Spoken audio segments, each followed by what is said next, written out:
Welcome back to civil tech. അപ്പോൾ നമ്മൾ കഴിഞ്ഞ വീഡിയോയിൽ പ്രീവിയസ് ഇയർ AEPWD ഇറിഗേഷനിൽ നടന്നിട്ടുണ്ടായിരുന്ന എക്സാംസിൻ്റെ ഒരു 20 ക്വസ്റ്റ്യൻസ് ഡിസ്കസ് ചെയ്തിട്ടുണ്ടായിരുന്നു. അതിൻ്റെ കണ്ടിന്യൂവേഷനാണിത്. സോ 21st ക്വസ്റ്റ്യൻ മുതലാണ് നമുക്കിനി ഡിസ്കസ് ചെയ്യാനുള്ളത്. സോ നമുക്ക് നോക്കാം. First question, an example of A level surface is. ഇത് എയ്ക്ക് മാത്രം ചോദിക്കുന്ന ക്വസ്റ്റ്യൻ അല്ല, നമ്മുടെ ഓവർസിയർ എക്സാംസിനും ഒക്കെ സ്ഥിരം ചോദിക്കുന്ന ഒരു ക്വസ്റ്റ്യൻ ആണ്. ഏതാണ് ലെവൽ സർഫസിൻ്റെ എക്സാമ്പിൾ എന്ന് പറയുന്നത്? നമുക്കറിയാവുന്ന തന്നെയാണ്. Option C, still water surface of a lake. Then next question, when the contour lines having the same contour interval are further apart it shows. Contour lines same contour ഇൻ്റർവെല്ലിലാണ് വരുന്നത്, അതുപോലെ തന്നെ are further apart എന്ന് പറഞ്ഞിട്ടുണ്ട്. So answer വരുന്നത് gentle slope ആണ്. 23rd question, if 3 consecutive ordinates are taken at 2 meter intervals from a transverse lines are measured as 1.8 meter, 2.5 meter, 2 meter, then the area between the transverse line, the first and last ordinates and the boundary by trapezoidal rule is. എങ്ങനെയാണ് ചെയ്യുന്നത് നമുക്ക് നോക്കാം. ഇതിലെടുത്ത് പറഞ്ഞിട്ടുണ്ട് trapezoidal rules use ചെയ്തിട്ടാണ് ചെയ്യേണ്ടത്. അതുപോലെ തന്നെ അതിൻ്റെ ഓർഡിനേറ്റ്സും തന്നിട്ടുണ്ട്. 2 മീറ്റർ ഇൻ്റർവെൽ ആണെന്നും പറയുന്നുണ്ട്. അപ്പോൾ ഡയറക്റ്റ് ട്രപ്പിസോയിഡൽ റൂളിൽ ഇക്വേഷൻ യൂസ് ചെയ്താൽ മാത്രം നമുക്ക് മതിയാവും. അപ്പോൾ നമുക്ക് ഇക്വേഷൻ നോക്കാം. ഇക്വേഷൻ എന്ന് പറയുന്നത് A = ട്രപ്പിസോയിഡൽ റൂളാണ്, സിമ്പിളാണ്. ആ കൂടെ നമുക്കതിൽ ട്രപ്പിസോയിഡലും പ്രിസ്മോയിഡലും മാത്രം ഒന്ന് ഓർത്തിരുന്നാൽ മതിയാവും. 1/2 × A0 + AN + 2 others ആണ് പറയുന്നത്. 2 × others. ഓക്കെ, അപ്പോൾ ഇവിടെ എനിക്ക് ഈ 1/2 എന്ന് ഉദ്ദേശിക്കുന്ന h/2 ആണ് കേട്ടോ. h/2 എന്നുള്ളതാണ് ഞാൻ ഉദ്ദേശിക്കുന്നത്. സോ എനിക്ക് എന്ത് പറയാം, എൻ്റെ h എന്ന് പറയുന്നത് എത്രയാണ്? 2 മീറ്റർ ഇൻ്റർവെൽ എന്ന് തന്നിട്ടുണ്ട്, /2. ഫസ്റ്റ് ഓർഡിനേറ്റ് ഏതാണ്? 1.8. First ordinate 1.8 plus last ordinate 2 ആണ്. ലാസ്റ്റ് ഓർഡിനേറ്റ് 2 ആണ്. സോ പ്ലസ് 2 × അതർ ഓർഡിനേറ്റ് എന്ന് പറയാം. പിന്നെ ആ കൂടെ ഒരു ഓർഡിനേറ്റേ ഉള്ളൂ നമുക്ക്. അതെന്താണ് വരുന്നത്? 2.5. ഓക്കെ, നമുക്കിത് ചെയ്യുന്ന സമയത്ത് തന്നെ ഫൈനലി എത്ര കിട്ടും? ലാസ്റ്റ് ചെയ്ത് വരുമ്പോൾ 8.8 m² എന്ന് കിട്ടും. സിമ്പിളല്ലേ? ട്രപ്പിസോയിഡൽ റൂള് മാത്രം അറിഞ്ഞിരുന്നാൽ മതി, ഈസി ആയിട്ട് നമുക്ക് ചെയ്യാൻ പറ്റും. അപ്പോൾ നമ്മുടെ ആൻസർ ഏതാണ് വരുന്നത്? 8.8. ഓക്കെ, നമ്മുടെ ആൻസർ ഏതാണ് വരുന്നത്? 8.8. Next question, the error in the horizontal circle reading due to the line of collimations not being perpendicular to the Trunnion axis is eliminated by. Okay, എറേഴ്സിൻ്റെ കാര്യമാണ് പറഞ്ഞിരിക്കുന്നത്. എന്തിൻ്റെ? ഹൊറിസോണ്ടൽ സർക്കിൾ റീഡിംഗ് ആണ്. അതെന്തുകൊണ്ട്? Due to the line of collimations not being perpendicular to the trunnion axis. അതെങ്ങനെ നമുക്ക് eliminate ചെയ്യാൻ പറ്റുമെന്നാണ് ചോദിച്ചിരിക്കുന്നത്.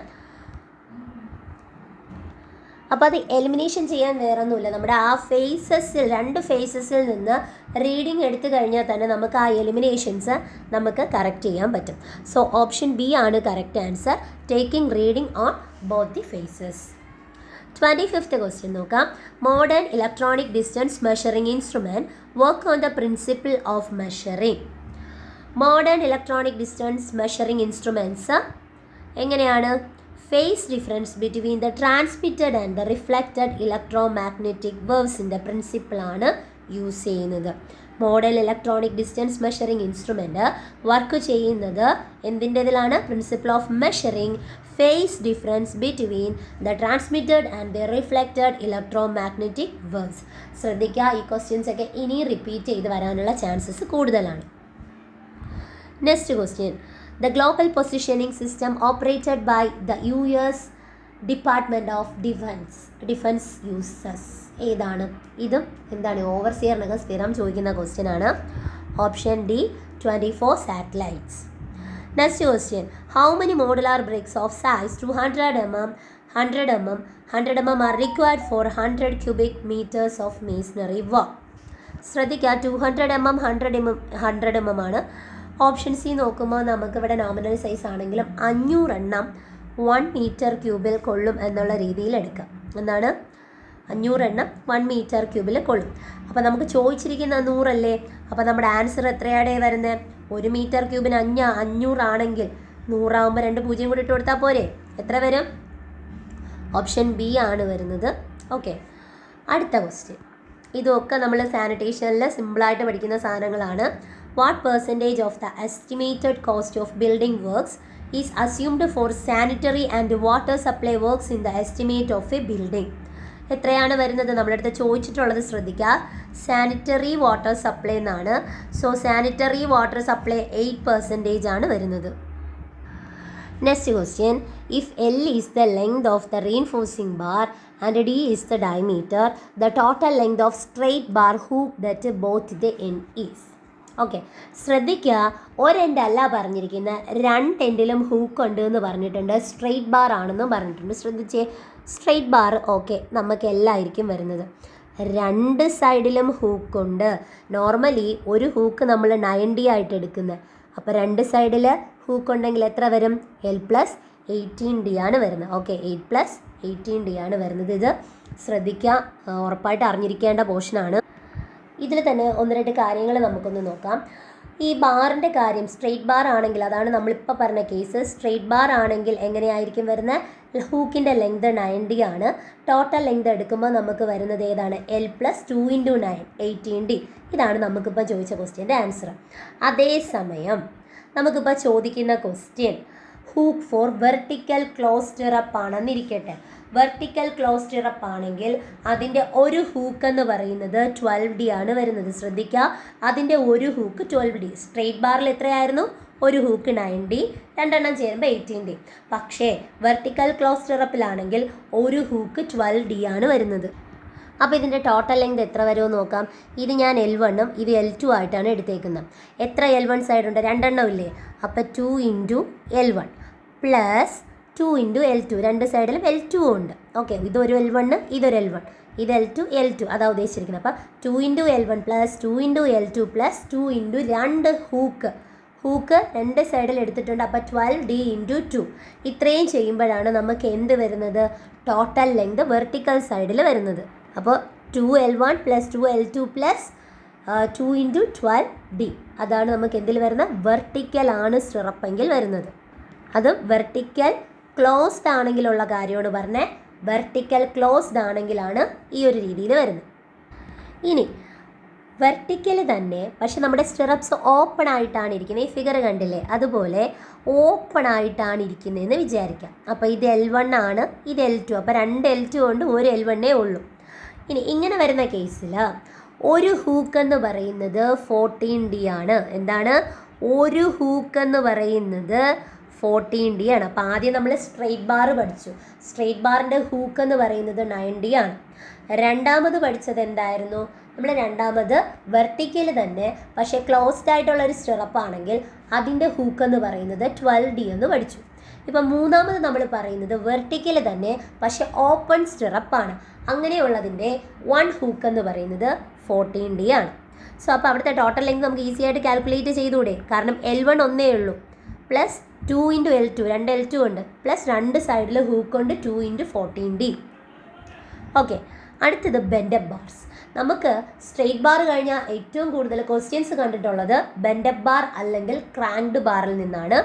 ശ്രദ്ധിക്കുക, ബെൻഡപ്പ് എന്ന് ചോദിച്ചാലും ക്രാങ്ക്ഡ് ബാർ എന്ന് ചോദിച്ചാലും ഒന്ന് തന്നെയാണ്. ഈ ഒരു രീതിയിൽ ബെൻഡ് ചെയ്ത് നമ്മൾ കൊടുക്കുന്ന ബാർസിനെയാണ് ബെൻഡപ്പ് ബാർ അല്ലെങ്കിൽ ക്രാങ്ക്ഡ് ബാർ എന്ന് പറയുന്നത്. ഇതിൽ തന്നെ നമ്മൾ ബെൻഡ് കൊടുക്കുന്നതിൻ്റെ ബേസിസിലായിരിക്കും നമ്മൾ ഇവിടുത്തെ ക്രാങ്ക് ലെങ്ത് പറയുന്നത്. 45 ഡിഗ്രിയിലാണ് നമ്മൾ ക്രാങ്കിൻ്റെ ലെങ്ത് കൊടുക്കുന്നത്. ഓക്കെ, ഈ ഒരു ക്രാങ്ക് ലെങ്ത് എന്ന് വെച്ചാൽ ഈ ഞാൻ കൊടുത്തിരിക്കുന്ന ഇൻക്ലൈൻഡ് ആയിട്ടുള്ള പോർഷൻ ഇല്ലേ, അതിനെയാണ് എന്തെന്ന് പറയുന്നത്? ക്രാങ്ക്ഡ് ലെങ്ത് എന്ന് പറയുന്നത്. അപ്പം ഞാൻ ഈ കൊടുക്കുന്ന ക്രാങ്ക്ഡ് ലെങ്ത് 45 ഡിഗ്രിയിലാണ് കൊടുക്കുന്നതെങ്കിൽ അവിടെ എന്താണ് പറയുന്നത്? യൂസ് ചെയ്യേണ്ട 0.42D എന്നായിരിക്കും.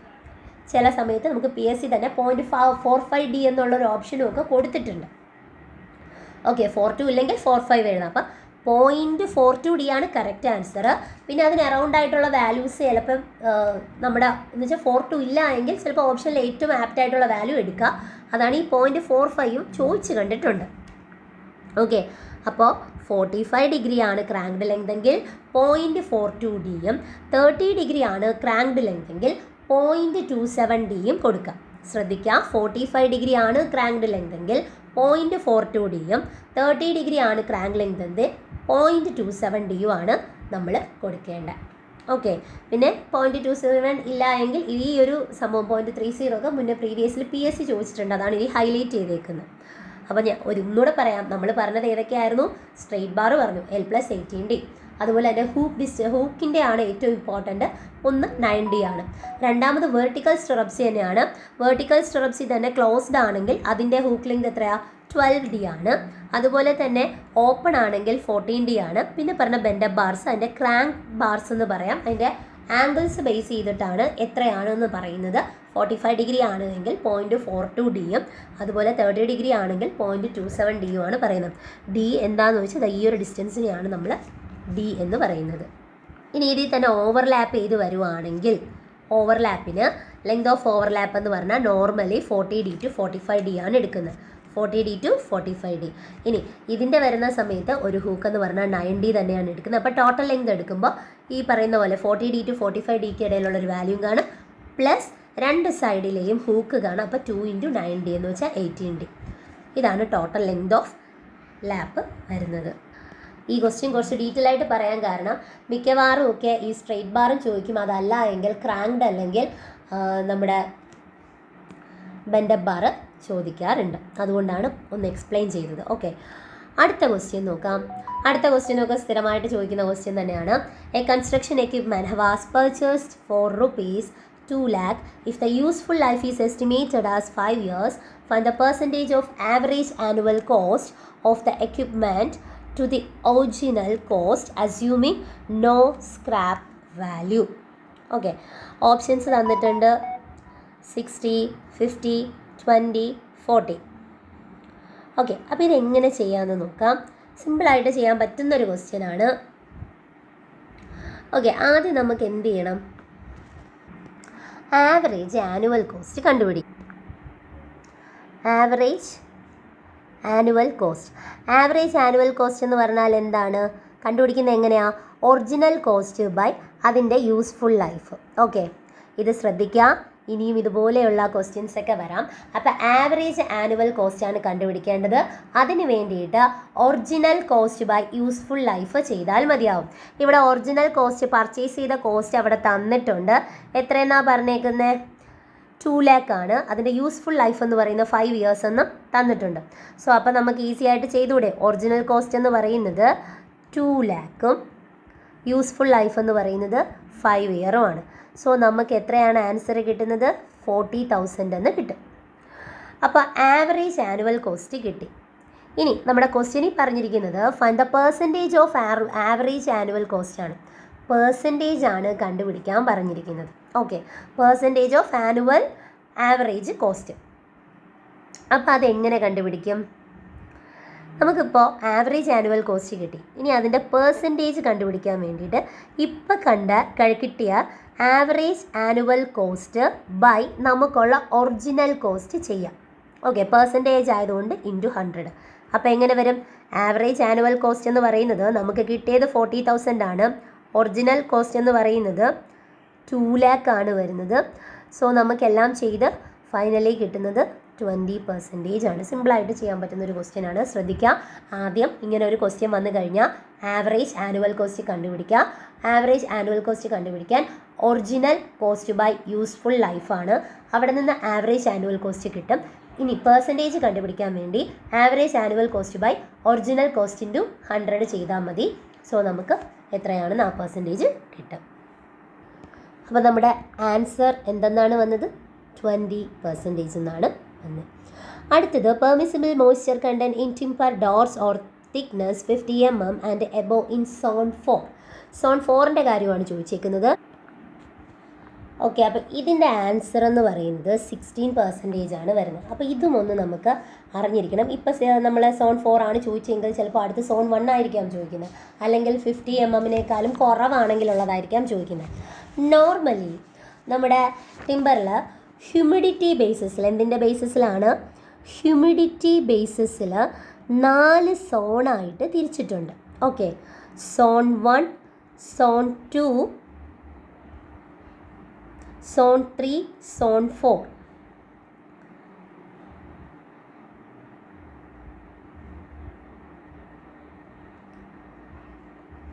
Zone 3, zone 4. ഇനി ഇതിൻ്റെ വാല്യൂസ് എന്ന് പറയുമ്പോൾ സോൺ 1 എന്ന് പറഞ്ഞാൽ ഇറ്റ്സ് ലെസ് ദാൻ 40%. സോൺ 2 എന്ന് പറയുന്നത് 40 to 50%. അപ്പോൾ സോൺ 1 എന്ന് പറയുന്നത് it's less than 40%, zone 2 40 to 50%, zone 3 50 to 67%, and zone 4 67%-നേക്കാളും ഗ്രേറ്റർ ദാൻ 67%. ഹ്യൂമിഡിറ്റി ബേസിസിൽ 4 സോണാണ്. Zone 1 is less than 40%, zone 2 40 to 50%, zone 3 50 to 67%, zone 4 എന്ന് പറയുന്നത് ഇറ്റ്സ് ഗ്രേറ്റർ ദാൻ 67%. ഇത് പഠിച്ചു വയ്ക്കാം. ഇതിന് പുറമേ ഇനി ഒരു കാര്യം കൂടിയുണ്ട്. ഇനി ഓരോന്നിനും സ്ട്രക്ചറൽ എലമെൻറ്റ്, അതുപോലെ തന്നെ ഇപ്പോൾ ചോദിച്ച ക്വസ്റ്റ്യൻ ഡോറും വിൻഡോയും 50 mm കൂടുതലാണെങ്കിൽ ഓരോ സോണിനും എത്ര വാല്യൂ വരും, 50 mm കുറവാണെങ്കിൽ ഓരോ സോണിനും എത്ര വാല്യൂ വരും. ഇത് മസ്റ്റാണ്, പഠിച്ചു വെച്ചേക്കാം. സോ ഞാനിപ്പോൾ ആദ്യം എഴുതാൻ പോകുന്നത് സ്ട്രക്ചറൽ എലമെൻ്റാണ്. സ്ട്രക്ചറൽ എലമെൻറ്റിന് ഈ പറഞ്ഞ പോലെ ഫസ്റ്റ് സോണുണ്ട്, സെക്കൻഡ് സോണുണ്ട്, തേർഡ് സോണുണ്ട്, ഫോർത്ത് സോണുണ്ട്. ഓക്കെ, അപ്പോൾ സ്ട്രക്ചറൽ എലമെൻ്റ് എടുക്കുമ്പോൾ ഫസ്റ്റ് സോണിന് 12, സെക്കൻഡ് 14, തേർഡ് 17, ദെൻ 20. ആദ്യത്തെ 2 എളുപ്പമുണ്ട്, 2 കൊണ്ട് ആഡ് ചെയ്ത് പോയാൽ മതി. 12, 14. ദെൻ വരുമ്പോഴത്തേക്കും അടുത്ത് വരുന്നത് എന്താണ്? 17 വരുന്നത്, 17, ദെൻ 20. ഓക്കെ, അടുത്ത് പറയുന്നതാണ് ഡോർ. ഇപ്പോൾ ചോദിച്ച ക്വസ്റ്റ്യൻ്റെ ആൻസറിൽ വരുന്ന സെക്ഷനാണ് ഡോർ ആൻഡ് വിൻഡോ. അതും എത്ര it's greater than 50 mm. Greater than 50 mm ആണെങ്കിൽ അവിടെ first zone 10, second 12, third 14, fourth 16 വരുന്നത്. ഈ 16 നമുക്ക് ക്വസ്റ്റ്യൻ ചോദിച്ചത്. ഓക്കെ, ഡൗട്ട് ഉണ്ടെങ്കിൽ നോക്കാം. എന്താണ് പറഞ്ഞിരിക്കുന്നത്? Zone 4 thickness 15 mm above. ആ എബോ അല്ലേ നമുക്ക് ചോദിച്ചത്. അടുത്ത് പറഞ്ഞിരിക്കുന്നത് is less than 50 mm. 50 mm കുറവാണ് എങ്കിൽ 8, 10, 12, 14 ഇതാണ് നമുക്ക് വരുന്നത്. 8, 10, 12, 14. പിന്നെ ഒരു കോഡ് പോലെ വേണമെങ്കിൽ നിങ്ങൾക്കൊന്ന് ലിങ്ക് ചെയ്ത് പഠിക്കാം. നമുക്ക് താഴത്തേന്ന് നോക്കുകയാണെങ്കിൽ 8, 10, 12, 14. ആ 8 പോയിട്ട് ബാക്കി രണ്ടാമത്തെ കോളത്തിലുണ്ട് 10, 12, 40, പിന്നെ ഒരു 2 കൂടി 60. അടുത്തത് വരുമ്പം 12, 40 കറക്റ്റായിട്ട് നിങ്ങൾക്ക് എടുക്കാൻ പറ്റും. ഈ 12 ഈ 40 നേരെ മേലിലോട്ട് കയറിയിട്ടുണ്ട്. പിന്നെയുള്ള 16 അല്ല, അവിടെ 17, പിന്നെ ആ 20 നിങ്ങൾ പഠിച്ചു വെച്ചേ പറ്റും. അപ്പോൾ സ്ട്രക്ചറൽ എലമെൻറ്റ് 12, 40, 70, 20. ഡോറും വിൻഡോയും 50 കൂടിയാൽ 10, 12, 40, 60. 50 mm കുറഞ്ഞാൽ 8, 10, 12, 40. ഓക്കെ, അപ്പോൾ ഇത് നന്നായിട്ടൊന്ന് നോക്കാം. ഇതും ഇനി വരാനുള്ള ചാൻസസ് ഒരുപാടാണ്. Next question, maximum cement content for convenient reinforced cement concrete. സ്ഥിരം കാണുന്ന ക്വസ്റ്റ്യൻ തന്നെയാണ്. ഓപ്ഷൻ സി ആണ് കറക്റ്റ്. കോഡിൽ നിന്ന് ചോദിച്ചേക്കുന്നതാണ്. മാക്സിമം സിമൻറ്റ് കണ്ടൻറ്റ് ആണ് ചോദിച്ചേക്കുന്നത് 450 kg/m3. Then 33rd question, if the fineness modulus of a sample of fine aggregate is 4.3, the mean size of particle in the sample is between. അപ്പോൾ ഈ ക്വസ്റ്റ്യനും നമ്മൾ കുറച്ച് കാര്യങ്ങളൊന്ന് അറിഞ്ഞിരുന്നാൽ മാത്രമേ ചെയ്യാൻ പറ്റുള്ളൂ. വേറൊന്നുമല്ല, ഫൈനസ് മോഡുലസും ആ സൈസ് ഓഫ് അഗ്രിഗേറ്റ്സിൻ്റെ ഡീറ്റെയിൽസും ഒന്ന് അറിഞ്ഞിരിക്കാം. ഓക്കെ, ഇപ്പോഴത്തെ നമുക്കിനി വരാൻ പോകുന്ന എക്സാംസിനൊക്കെ വളരെയധികം ഉപയോഗം വരുന്നതാണ്. അപ്പോൾ ഞാൻ ആദ്യത്തെ കോളത്തിൽ എഴുതാൻ പോകുന്നത് സൈസ് ഓഫ് അഗ്രിഗേറ്റ് ആണ്. ഓക്കെ, എന്താണ് സൈസ് ഓഫ് അഗ്രിഗേറ്റും ഇതൊന്ന് നോട്ട് ചെയ്ത് പഠിച്ചോളണേ. Fineness modulus. Okay, size of അഗ്രിഗേറ്റും ഫൈനസ് മോഡുലസ്. ഫൈനസ് മോഡുലസ് ഫസ്റ്റത്തതിൽ 150 മൈക്രോൺ. 150ക്ക് ഫൈനസ് മോഡുലസ് 1 ആണ്. അതുപോലെ തന്നെ 300 മൈക്രോണിന് 2 ആണ്. 600 മൈക്രോണിന് 3. ദെൻ 1.18 mm-ന് 4. 2.36 mm-ന് 5 ആണ്. 4.75 mm-ന് 6 ആണ്. ചുരുക്കി പറഞ്ഞാൽ ലെഫ്റ്റ് നിങ്ങൾ പഠിച്ചു വെച്ചാൽ മാത്രം മതി. ഫൈനസ് മോഡുലസ് എല്ലാം 1 2 3 4 5 6 എന്നുള്ള ഓർഡറിലാണ് ഈസി ആയിട്ട് നമുക്ക് പഠിക്കാൻ പറ്റും. അപ്പോൾ ലെഫ്റ്റ് മാത്രം ഒന്ന് നോക്കുക. അതും പാടൊന്നുമില്ല. ആദ്യത്തെയൊക്കെ ഹാഫ് പറഞ്ഞാണ് 150. 300ൻ്റെ പകുതിയല്ലേ 150. ഓക്കെ, ആ ഒരു രീതിയിൽ എന്തെങ്കിലും ഒന്ന് ലിങ്ക് ചെയ്ത് പഠിക്കാം. 150 micron, 300 micron, 600 micron, 1.18 mm, 2.36, 4.75 mm. നിങ്ങൾക്കറിയാം സീവ് അനാലിസിസ് ഒക്കെ ഫൈൻ അഗ്രിഗേറ്റിൻ്റെ ഒക്കെ ചെയ്യുന്ന സമയത്ത് നമ്മൾ യൂസ് ചെയ്യുന്ന സീവ് നമ്പേഴ്സാണ്. അതറിയായിരിക്കുമല്ലോ. 150, 300, 600, 1.18 mm, 2.36 mm, 4.75 mm. ഇനി നമ്മുടെ ക്വസ്റ്റ്യൻ ഒന്ന് നോക്കിക്കേ. ഫൈനസ് modulus of sample of fine aggregate is 4.3 ആണ്. ഫൈൻ അഗ്രിഗേറ്റിൻ്റെ സൈസ് എത്രയാ പറഞ്ഞിരിക്കുന്നത്? 4.3. അപ്പോൾ 4.3 എന്ന് പറയുമ്പോൾ ഒന്ന് നോക്കിക്കേ, ഏതിൻ്റെയൊക്കെ ഇടയിൽ വരും? 4ൻ്റെയും 5ൻ്റെ ഇടയിലല്ലേ. അപ്പോൾ 1.18നും 2.36നും ഇടയിലല്ലേ വരുന്ന? ഓപ്ഷൻ എ അല്ലേ കറക്റ്റ്. ഓക്കെ, അപ്പം നോട്ട് ചെയ്തിട്ടില്ലാത്തവർ നോട്ട് ചെയ്ത് തന്നെ പഠിക്കുക. 1.18 mm-നും 2.36 mm-നും ഇടയിലായിരിക്കും വരുന്നത്. Next question. Which test is used to study the resistance of aggregate to weathering action? ശ്രദ്ധിക്കുക, ക്വസ്റ്റ്യൻ ചോദിച്ചിരിക്കുന്നത് അഗ്രിഗേറ്റിൻ്റെ കാര്യമാണ്. അഗ്രിഗേറ്റിൻ്റെ വെതറിംഗ് എന്ന് പറഞ്ഞാൽ നമ്മുടെ ആൻസർ വരുന്നത് സൗണ്ട്നെസ് ടെസ്റ്റ് ആണ്. Then minimum grade of concrete to be used, reinforcement concrete structure constructed along the sea coast. Sea കോസ്റ്റിൽ റീൻഫോഴ്സ്ഡ് ആണെങ്കിൽ M30 ആയിരിക്കും. അതേസമയം നമ്മൾ PCC ആണ് ചെയ്യണമെങ്കിൽ M20 ചെയ്താൽ മതിയാവും. Then mixed design M25 concrete, the standard deviation assumed as per IS 10262/2019. ഒരു കോഡ് ബുക്ക് ഒന്ന് ഹൈലൈറ്റ് ചെയ്ത് വയ്ക്കാം.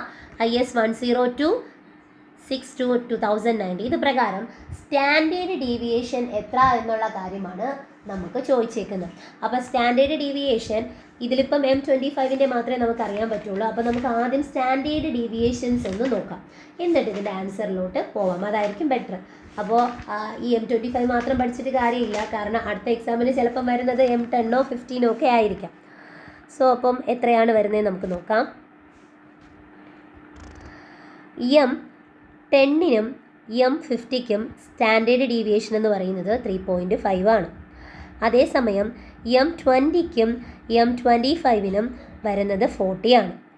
M30ക്കും M35നും M30 to M50 ആണ്. M30 to M50ക്ക് വരുന്നത് 5 ആണ്. അപ്പോൾ M10ഉം 15ഉം 10ഉം 15ഉം 3.5 ആണ്. 20ഉം 25ഉം 4 ആണ്. 30 മുതൽ 50 വരെയുള്ള ഗ്രേഡ്സിന് 5 ആണ് സ്റ്റാൻഡേർഡ് ഡീവിയേഷൻ.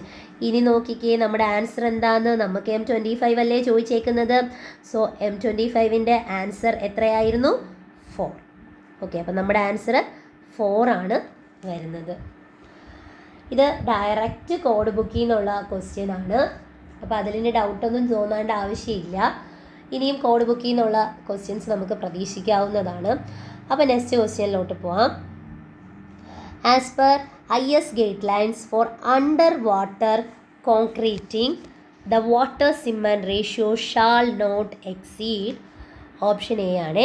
0.60 ആണ് പറയുന്നത്. 0.60. ഇത് പ്രീവിയസ് ആൻസർ കീ ബേസ് ചെയ്തിട്ട് ഇവിടെ പറയുന്നതാണ്. കഴിഞ്ഞ PWDയുടെ എക്സാമിന് ഫൈനൽ ആൻസർ കീയിൽ 0.60 ആയിരുന്നു വന്നിട്ടുണ്ടായിരുന്നത്.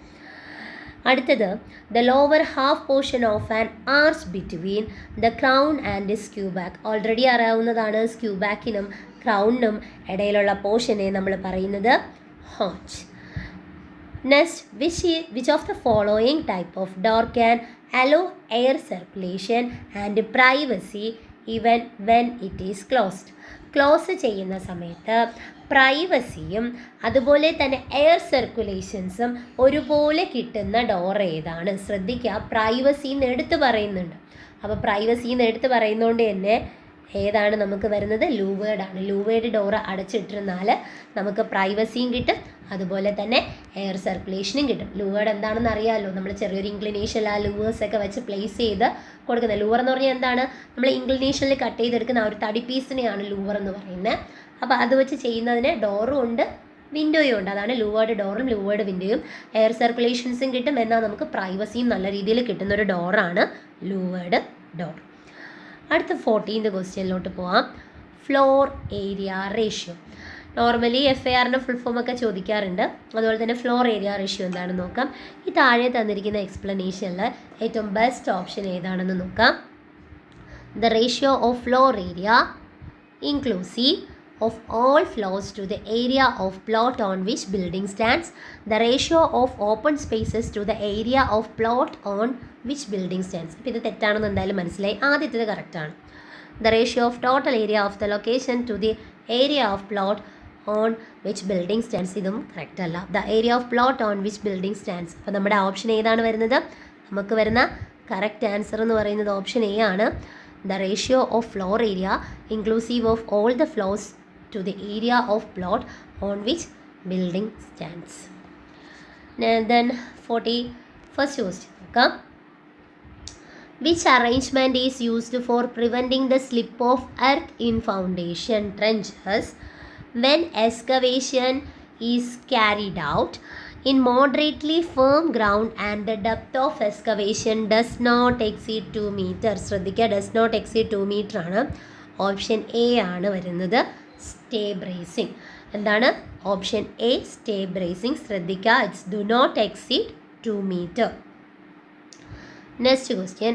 As per IS 4591/2002 the rated speed of escalator shall not be more than. ഇതും കോഡിൽ നിന്ന് ചോദിച്ചേക്കുന്ന ക്വസ്റ്റ്യൻ ആണ്. ആൻസർ 38 meter ആണ്. Option C 38 meter. അപ്പോൾ ഇതൊക്കെ ഡയറക്റ്റ് അതുപോലെ തന്നെ പഠിച്ച് വെക്കുന്നതായിരിക്കും നല്ലത്. 43rd question. Which of the following concept is usually adopted for seismic strengthening of structural element? Seismic strengthening ആണ്. മാറിപ്പോവരുത്. ഈ സീസ്മിക് സ്ട്രെങ്തനിങ് എന്നൊക്കെ പറയുമ്പോൾ നമ്മളെപ്പോഴും സ്ട്രോങ്, വെരി സ്ട്രോങ് ആയിരിക്കണം, കോളം ബീം ഇതൊക്കെ ആയിരിക്കും നമ്മൾ ചിന്തിക്കുന്നത്. ഒരിക്കലും അങ്ങനെയല്ല. കോളം സ്ട്രോങ് ആയിരിക്കണം, പക്ഷേ ബീം വീക്ക് ആയിരിക്കണം എന്നാണ് പറയുന്നത്. അത് ശ്രദ്ധിക്കുക. സീസ്മിക് സ്ട്രെങ്തനിങ്ങിൻ്റെ കാര്യമാണ് പറഞ്ഞിരിക്കുന്നത്. അപ്പോൾ അതിൽ എടുത്ത് പറയുന്നൊരു കാര്യമാണ് കോളം ആയിരിക്കണം അവിടെ സ്ട്രോങ് ആയിട്ട് വരുന്നത്, അതുപോലെ തന്നെ ബീം വീക്കായിരിക്കും. ഓക്കെ, അടുത്ത ക്വസ്റ്റ്യൻ നോക്കാം. Which of the following non destructive test follows the principle of analysis of the noises created when material deform a fracture? അപ്പോൾ ഇതിൽ ഓപ്ഷൻ എ ആണ് ആൻസർ വരുന്നത് കറക്റ്റായിട്ട്. Acoustic emission technique. Acoustic emission technique. Next question നമ്മുടെ construction മാനേജ്മെൻറ്റിൽ നിന്നുള്ളതാണ്. In PERT analysis, the time estimates of activities and probability of their occurrence follows. Okay, അപ്പോൾ PERT അനാലിസിസിൽ നമ്മൾ use ചെയ്യുന്നത് ബീറ്റ ഡിസ്ട്രിബ്യൂഷൻ കർവാണ്. അതേസമയം നമ്മൾ CPMൽ ഏതാണെന്ന് ചോദിച്ചാൽ നോർമൽ ഡിസ്ട്രിബ്യൂഷൻ കർവാണ് യൂസ് ചെയ്യുന്നത്. അടുത്ത ക്വസ്റ്റ്യൻ നോക്കാം. In an activity if the latest start time is 28 days and the earliest start time is 18 days, then the total float. Simple question ആണ്. ടോട്ടൽ ഫ്ലോട്ട് കണ്ടുപിടിക്കാൻ നമ്മൾ എന്ത് ചെയ്താൽ മതി? ഈ പറയുന്ന 28 ഡേയിലെ ഈ 28 ഡേയിൽ നിന്ന് നമുക്ക് എത്രയാണ്? 18 ഡേയ്സിൻ്റെ കാര്യമല്ലേ പറഞ്ഞിരിക്കുന്നത്. അത് ചെയ്യുമ്പോൾ നമുക്ക് 10 day എന്ന് കിട്ടും. നമ്മുടെ ആൻസർ എന്ന് പറയുന്നത് എന്താണ്? 10 day ആണ് വരുന്നത്. ഓക്കെ, നമ്മുടെ ആൻസർ 10 day ആണ്. Then quality control cost estimated as. Quality control cost estimate ചെയ്യാൻ വേണ്ടിയിട്ട് നമ്മൾ ചെയ്യുന്നത് prevention cost plus appraisal cost ആണ് വരുന്നത്. Okay, prevention cost plus appraisal cost ചെയ്യുമ്പോഴാണ് നമുക്ക് ക്വാളിറ്റി കൺട്രോൾ കോസ്റ്റ് കിട്ടുന്നത്.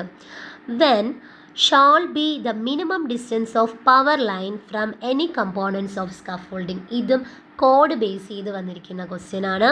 മിനിമം ഡിസ്റ്റൻസ് ആണ്. ഏത് ടു ഏതിൻ്റെ കാര്യമാണ് പറഞ്ഞിരിക്കുന്നതെന്ന് വെച്ചാൽ പവർ ലൈന്, ഓക്കെ, പവർ ലൈനിൽ നിന്ന് സ്കഫോൾഡിൻ്റെ ഏതൊരു കമ്പോണൻറ്റിൻ്റെ ആയാലും ഡിസ്റ്റൻസ്, മിനിമം ഡിസ്റ്റൻസ് എത്രയായിരിക്കണമെന്നാണ് ആൻസർ വരുന്നത്. 3 മീറ്റർ ആണ്. ഓക്കെ, ആൻസർ 3 മീറ്റർ ആണ് വരുന്നത്. Next question, as per IS 13920/2016 minimum dimension of A column. അപ്പോൾ ഈ ഒരു കോഡ് പ്രകാരം നമ്മൾ കോളത്തിൻ്റെ മിനിമം ഡയമെൻഷൻ എത്രയാണെന്നാണ് ചോദിച്ചിരിക്കുന്നത്. നമുക്ക് 300 mm ആണ് വരുന്നത്. Next question, which of the following statement is correct in the context of acceptance criteria of concrete specified IS 456/2000? If the strength of 3 cubes tested at 28 days is 21, 24, 23 megapascal, the concrete can be considered is acceptable as M20 grade. അപ്പോൾ ഈ 28 ഡേയ്സിൽ test ചെയ്യുന്ന സമയത്ത് 21, 24, 23 മെഗാപാസ്കൽ ബേസിസിലാണ് വരുന്നതെങ്കിൽ M20 ഗ്രേഡും, അതേസമയം അത് അടുത്ത ഓപ്ഷനിൽ പറഞ്ഞിരിക്കുന്നത് M25 ഗ്രേഡിലാണെന്നാണ്. അപ്പോൾ ഇത് വരുന്നത് ഏകദേശം 22ൻ്റെ സംതിങ് ആണ് വരുന്നത്. അതുകൊണ്ട് തന്നെ നമുക്ക് ഈ 2 സ്റ്റേറ്റ്മെൻറ്റും തെറ്റെന്നുള്ള രീതിക്കാണ് പറയുന്നത്. Both statements are false. അപ്പോൾ അടുത്ത സെക്ഷൻ അടുത്തൊരു വീഡിയോയിൽ ചെയ്യാം, കാരണം ഒരുപാട് ലെങ്തി ആയി പോവും.